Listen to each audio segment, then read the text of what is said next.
What should have been a routine military flight quickly turned into a diplomatic firestorm. A Nigerian Air Force C-130, a real workhorse of their fleet, is forced to make an emergency landing in Burkina Faso.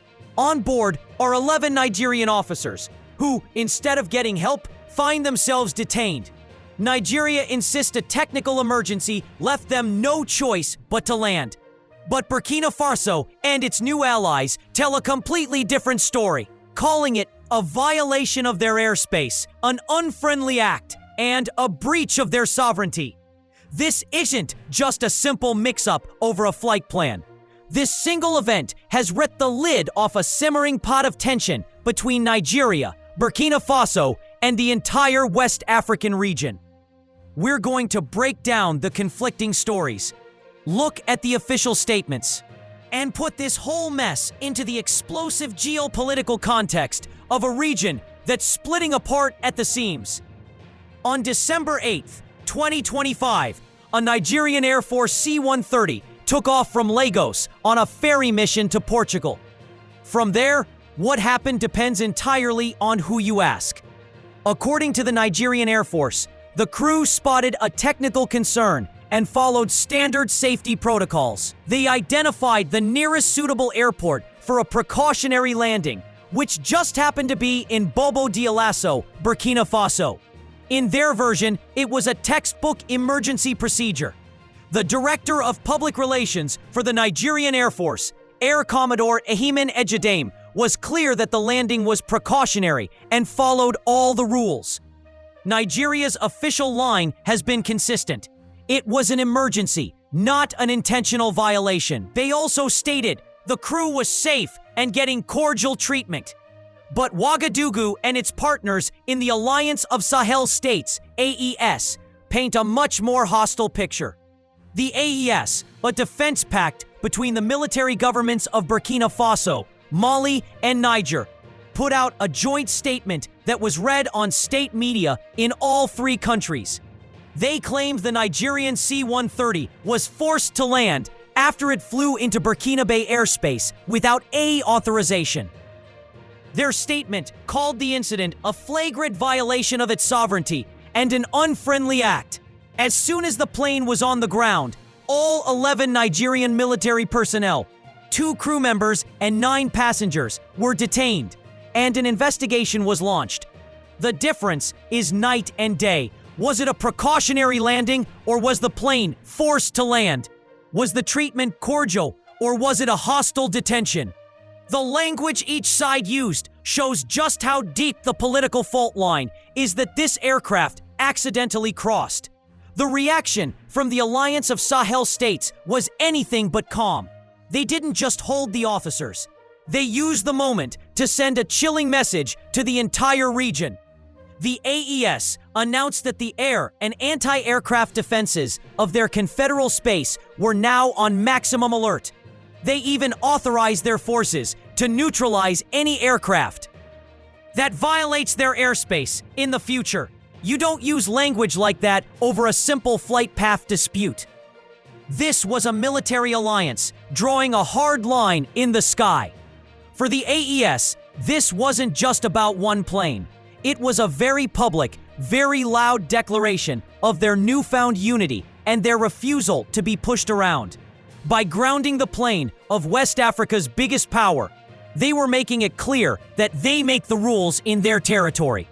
Meanwhile, Nigeria was scrambling to de-escalate and get its people back. The Nigerian Air Force publicly stated that diplomatic channels were open and that they were working to get the mission back on schedule. Behind the scenes, tense negotiations kicked off. The detention of military officers is a serious international incident, and for a few days, the fate of these 11 men was up in the air. Finally, on December 9th, it was confirmed that the officers had been released and were cleared to go home. But the incident left a bad taste in everyone's mouth. This story is a perfect example of how one event can expose years of buried tension. To really get it, you have to look past the headlines. If you appreciate this kind of deep dive into African geopolitics and military issues, do us a favor and subscribe to the channel. It helps us keep digging into the stories that are truly shaping the continent. So, why did a technical problem spiral into a full-blown diplomatic crisis? To get that, you have to understand that West Africa is deeply fractured right now. On one side, you have the Economic Community of West African States, or ECOWAS, where Nigeria is the undeniable heavyweight. For decades, ECOWAS has been a major force for regional stability, pushing for economic ties and democracy. On the other side, you've got the Alliance of Sahel States, Burkina Faso, Mali, and Niger. All three are run by military juntas that took power in recent coups. They've since been kicked out of ECOWAS and have withdrawn, accusing the bloc of political interference.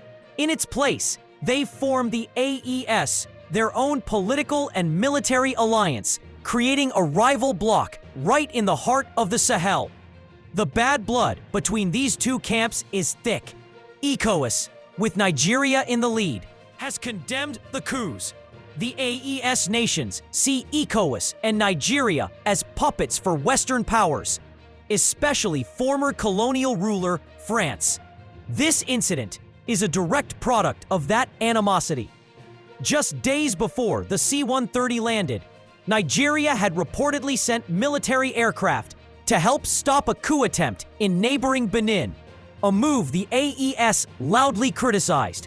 So, when a Nigerian military plane showed up in their airspace unannounced, they claim their reaction was colored by deep-seated mistrust.